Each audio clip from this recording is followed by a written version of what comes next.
Apesar do petróleo não ter sido diretamente taxado, né, ele acabou sofrendo principalmente por questões e preocupações envolvidas à atividade, principalmente aqui, né, tô falando de China e Estados Unidos, mas de uma certa forma que pega o mundo inteiro, né? Então, essa preocupação com as tarifas, ela está diretamente relacionada a como isso pode impactar a atividade de diversos países, diminuir empregos, diminuir renda, diminuir, enfim, a geração de riqueza de uma maneira geral, né?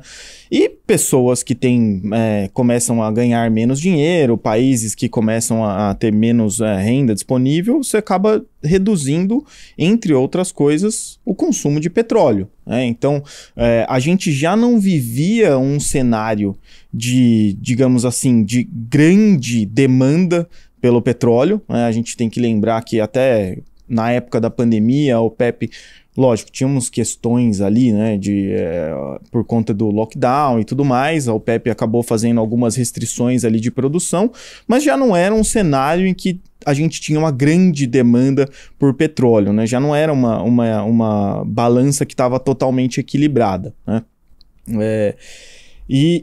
Então, nesse cenário, né, a OPEP fez aqueles cortes, beleza, você teve algum reequilíbrio ali, só que quando vem essa perspectiva de uma redução da atividade, de uma possível recessão, né, a gente começou a falar em recessão nos Estados Unidos, né, por conta dessas questões das tarifas. A gente ainda não sabe como que a China vai ser impactada no fim, mas a gente sabe que vai ter algum impacto.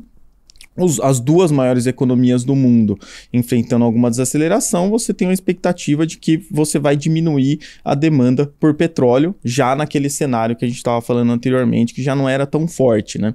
Então, basicamente, isso é o que mais impacta essa questão das cotações do petróleo. Essa incerteza, ou melhor, essa certeza de que a gente provavelmente vai ter uma redução da demanda, seja por atividade econômica e assim por diante, mas uma incerteza de saber até onde isso vai, até onde vai ser essa desaceleração, né? Então esse é o primeiro ponto.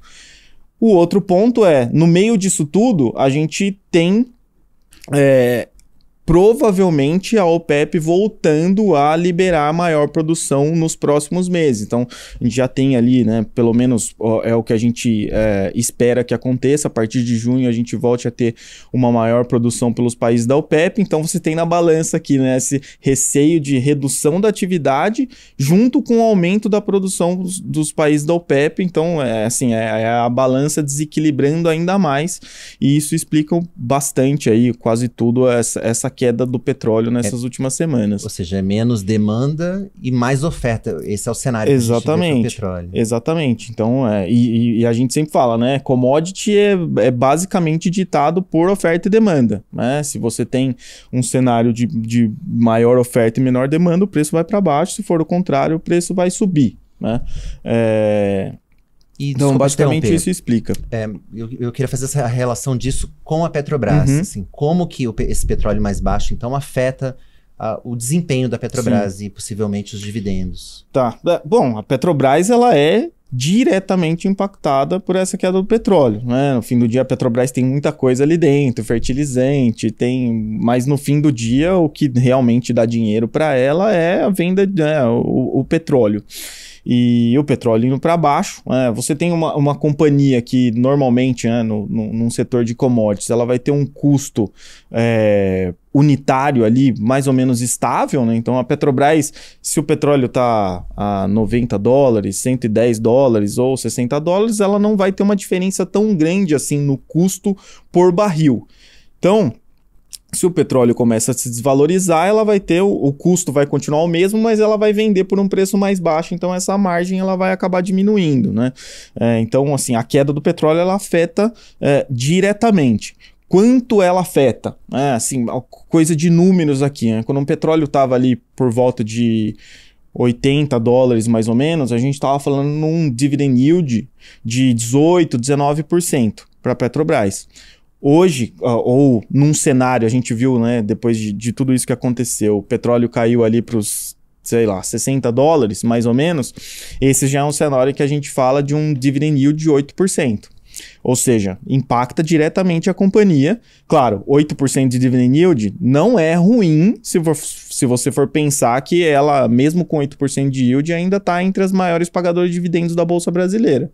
Mas é muito menos do que 18%, 19%, né? Então, acho que isso dá para ter uma ideia aqui do quanto isso impacta. Agora, uma pergunta que o pessoal pode ter, mas até onde ela aguenta esse petróleo para baixo, né? Até onde ela aguenta gerar caixa com um petróleo barato?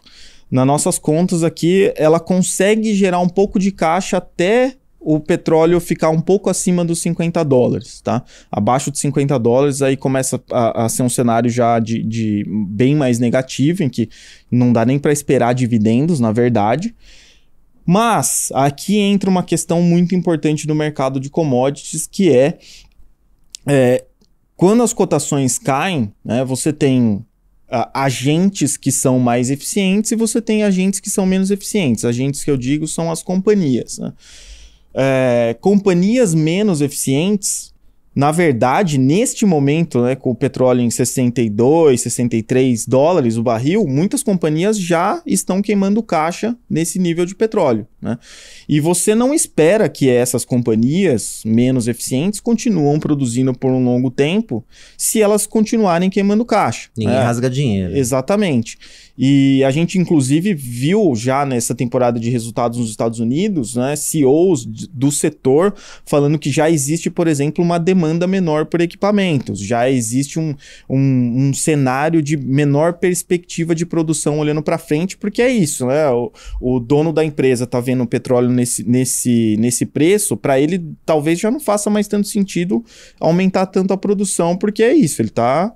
Ele não quer rasgar dinheiro nesse momento, então talvez ele espere um cenário de melhora de mercado, e isso se traduz em menor oferta, né? Então começa nesses players bem menos eficientes, né, que tem um custo de produção mais alto, mas isso vai diminuindo, né? Vamos supor, o petróleo hoje a 65, você tem alguns, né, players repensando, se cai para 55, você já tem muito mais produtores que estão, digamos assim, com a cabeça embaixo d'água, né? E a Petrobras, ela acaba sendo uma das companhias mais eficientes do setor. Então, até chegar na Petrobras, você ainda tem, antes dela, muitas empresas que estariam, digamos assim, numa dificuldade muito maior. E aí o cenário até chegar nesse break-even, né, que é esse preço de empate, da Petrobras, o cenário de perspectiva de produção ia diminuir bastante, né? E aí você deveria pelo menos ter um reequilíbrio natural aí de preços.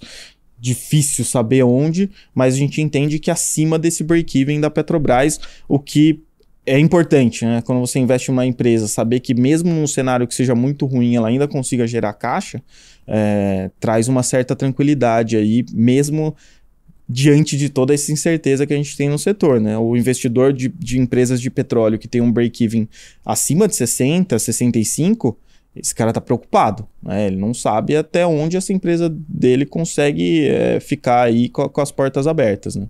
Então, esse cenário de petróleo a $50 seria improvável nesse momento, pouco provável nesse momento. Seria um cenário assim mais catastrófico. Sim. Porque muita coisa teria que acontecer antes até chegar nesse preço. Na nossa visão, é sempre difícil saber ou lidar com movimentos de curto prazo. Às vezes são movimentos técnicos, short squeeze, coisas desse tipo. É muito difícil você saber ou entender todas essas variações. Mas um preço de equilíbrio muito abaixo dos $55 é difícil justamente por causa desse ponto, né? Você tem muitos players que já não conseguiriam gerar caixa e eles precisam repensar, né? Ou melhor aqui fechar as portas e parar de queimar caixa do que continuar produzindo, e esse é um cenário de menor oferta. Então, assim, na nossa visão, por mais que você tenha esses possíveis movimentos de curto prazo, aí a nossa cabeça nos $60 o petróleo nos parece muito próximo do piso de equilíbrio aqui do setor, né? Claro, pode subir depois, dependendo de como for, demanda de mercado, mas não nos parece que o petróleo deve ir muito mais para baixo dos $60.